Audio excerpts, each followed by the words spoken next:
A landmark literacy study nearly 2 decades ago uncovered an astounding language gap beginning as early as the age of between 18 months and 3 of wealthy parents and those of poorer parents. A new study published this year reinforces that earlier research. It showed that because well-to-do parents speak more often to their children, those children hear up to 30 million more words by the age of 3 than children from low-income households. Ola J is project coordinator with the Early Childhood Professional Development Institute at City University, New York, and she joins us live here in the studio. Welcome to Arise America. Thank you, Debbie. You know, this is fascinating. Again, as we said, the earlier study is decades old, and it confirms sort of something that conventional wisdom already knew. But I want you to just take a step back for us and explain why the gap exists and why it's significant. Right. Well, the gap exists because low-income parents face a number of challenges, right? And maybe they weren't spoken to when they were children, so some of it is a cultural thing. Other aspects of it is around economics and really having the time to engage with their children in that way. Also knowledge. We haven't really done a great job of conveying to those parents the importance of speaking to children, of building their vocabulary, of engaging with them. And then also I think tools and strategies. Knowledge is important, but also how do you really put that knowledge into practice? So parents really need those tools and skills. I would imagine, though, that access is a part of this formula as well, because, parents that have the resources tend to send their children even to early learning schools and preschools more than lower income. Exactly. So parental engagement is critical, but then also children spend a great deal of time outside of the home. And so those settings where they're experiencing care, those settings really need to be of high quality. And they need to be working with providers and teachers that understand the importance of literacy, and those providers also need to have the skills and resources to convey that to the children.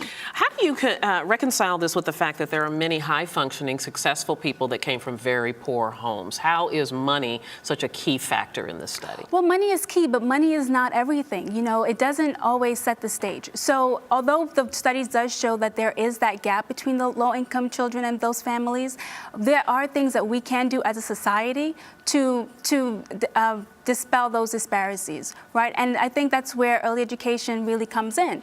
So even low-income children that go to high-quality preschools and infant toddler programs, we can reduce that gap. We can really change the trajectory of those children. I want to talk about our societal approach and policies, but before I get to that, talk to me a little bit about what that gap represents later on in that child's life. Right. Well, the first 5 years are critical. And so anytime we talk about a gap within the first 5 years of a child's life, we're really talking about setting the stage for the adult, right? And so what we see in the research is that those gaps persist through elementary school and even through high school and beyond. So we really have to address the disparities at the early ages. It's so very important, even for our policy approach, our laws approach. We do know that there is federal funding for programs like Head Start, right. And many of those old studies are what led to the approval of that funding. But is that too little, too late? Well, I'll say this: pre-K is too late in our book, right? So the studies really show that we have to address the needs of infants and toddlers. The latest study, by the age of 18 months, already we see the gaps in language. So we really need to be looking at programs for infants and toddlers, really be addressing that. We need more resources into early Head Start, not just Head Start, which is for 4-year-olds. Universal pre-K is important, but we really need to address the needs of those infants and those toddlers. You talked a little bit about the cultural influence there, in the African-American community. And I won't put this on the whole African-American community, but some of the older women in my life, I remember one lady saying, honey, make sure she can say her ABCs by the time she's 5. And she could say her ABCs at 1. And, and I was like, what? So I think there is sort of some cultural misunderstanding about the importance of that intellect so early in life. How do we address that? Well, I think we have to address it in a really respectful and meaningful way, because I think you're right. A lot of parents are coming from cultural backgrounds where they weren't raised where they were spoken to as a child.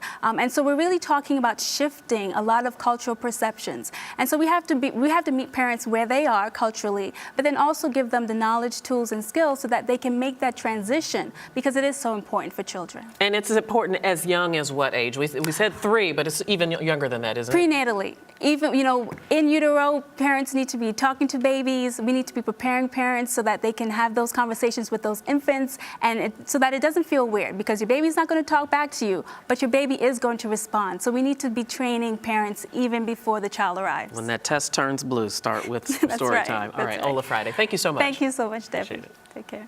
And this is Arise America.